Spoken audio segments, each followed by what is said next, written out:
하나님 자식 주시면 이 자식 제가 하나님께 돌려드리겠습니다. 진정으로 제가 하나님 영광만 위해 살아가겠습니다. 이렇게 바뀌잖아요. 우리는 가만히 보면 이 여인이 왜 이렇게 바뀌었을까? 그 여인은 한나는 하나님에 대한 축복을 희망하고 있는 게 아니기 때문에 그래요. 이 여인은 갈망하는 거예요.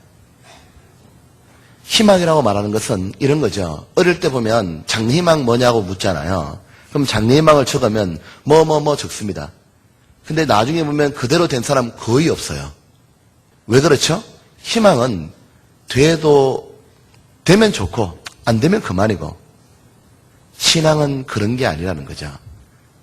희망이 아니라 갈망으로 가야 돼요. 갈망은 되지 않으면 죽을 것 같은 거예요. 그렇기 때문에 태도가 바뀌는 거예요. 신앙은 한나가 하나님께 축복받았던 첫 번째 비결이 무엇이냐면 그녀는 하나님을 갈망하는 여인이었어요. 하나님의 축복이 자기가 보지 못하고도 그냥 괜찮다 그렇게 머무는 여인이 아니었어요. 하나님의 약속이 자기한테 이루어지기를 너무너무 원했어요. 언제나 갈망하게 되면은 삶의 태도가 바뀝니다. 우리의 신앙이 왜 안 바뀌죠? 우리의 신앙이 구원받고 난 다음에도 정말 왜 안 바뀔까요? 왜 내게 영적인 열매들이 안 나타날까요? 신앙이 그냥 액세서리 아니면 희망인 거예요. 정말 우리는 갈망해야 됩니다.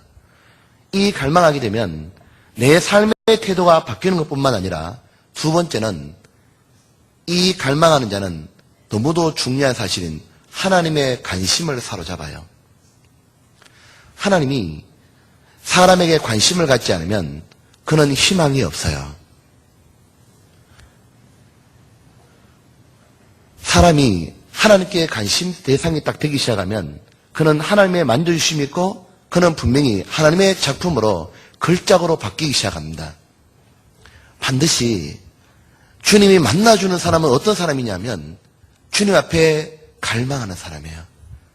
구원이라고 말하는 것은 우리 영혼의 구원만 말하는 게 아닙니다. 우리 영혼만 그냥 구원받고 끝나는 게 아니라 주님이 우리를 구원하신 목적이 뭐죠? 영원한 죄사함뿐만 아니라 죄의 굴레에서 벗어나게 살게 해주고 싶은 거예요. 생활의 구원 말입니다. 늘 죄에 매여가지고 맨날 죄에 매여가지고 죄의 굴레에 살고 죄의 습관대로 살고 인이 박혀가지고 맨날 욕하고 세상 것 쫓고 내 세상 거 허덕거리고 오직 세상에서 뭐 해보려고 그러고 그렇게밖에 살지 못했던 삶은 뭘 줬어요? 우리한테 아무런 기쁨과 즐거움을 주지 못합니다. 인생이 진정한 기쁨과 만족과 즐거움은 어디 있냐면 주님을 위해 살아갈 때야. 주님은 우리를 그렇게 살아가게 해주시려고 우리를 구원한 겁니다. 예수님을 닮아가게 해주려고. 예수님이 그 길을 걸으시면서 기쁨을 느꼈잖아요. 그걸 살게 해주려고 정말 찬양하고 노래하고 살아라고. 그러려고 하려면 주의 사랑에 매이도록 했구만 여전히 죄에 매여서 살아가는 것, 그건 우리는 벗어나야 되잖아요. 어떻게 벗어나죠? 그렇게 살기를 갈망하면 돼요. 우리는 정말 우리가 진짜 변화되기 바라지 않아요? 우리 얼마만큼 바라죠? 내가 정말 하나님을 의지하고 순종하는 것이 그런 사람이 돼도 되고 안 돼도 그만인가요? 아니면 정말 되길 바랍니까? 진짜 되길 바랍니다. 내가 돼도 그만이고 안 돼도 그만이고 백날 지내보십시오. 안 바뀌지. 백날 지내보십시오. 그리고 돼도 되고 안 돼도 되고 그만입니까? 우리는 그렇게 하려고 구원받는 게 아니에요. 그렇게 살아라고 예수님이 십자가에 피를 흘려가며 살을 쪼개준 게 아니에요. 뜻하지 않은 고난이 딱 일어나잖아요. 네. 그때가 하나님을 가장 가까이 갈망할 때입니다. 여러분, 우리가 살아가는 가운데 내가 전도하는데 한 영혼이 남편이 빨리 구원받으면 좋겠는데 구원 안 받잖아요. 가족이 구원받으는데 구원 안 받잖아요.